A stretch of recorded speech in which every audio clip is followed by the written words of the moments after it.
Aldi Maldini kini angkat bicara menyampaikan permintaan maaf atas kegaduhan yang menyeret namanya.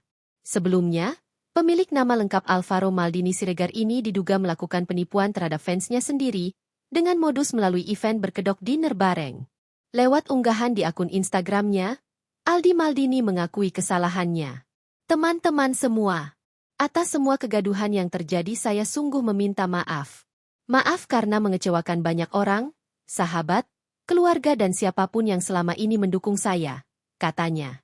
Saya mengakui segala kelalaian dan hilaf yang saya lakukan untuk menyelesaikan masalah-masalah yang sudah kian menumpuk dan menjadi banyak gunjingan banyak orang.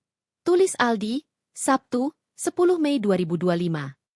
Sebagai bentuk tanggung jawabnya, Aldi Maldini pun menyatakan tekadnya untuk menyelesaikan permasalahan ini. Menanggapi permintaan maaf Aldi Maldini tersebut, warganet hingga fans yang menjadi korban mendesaknya untuk segera melakukan refund atau pengembalian dana.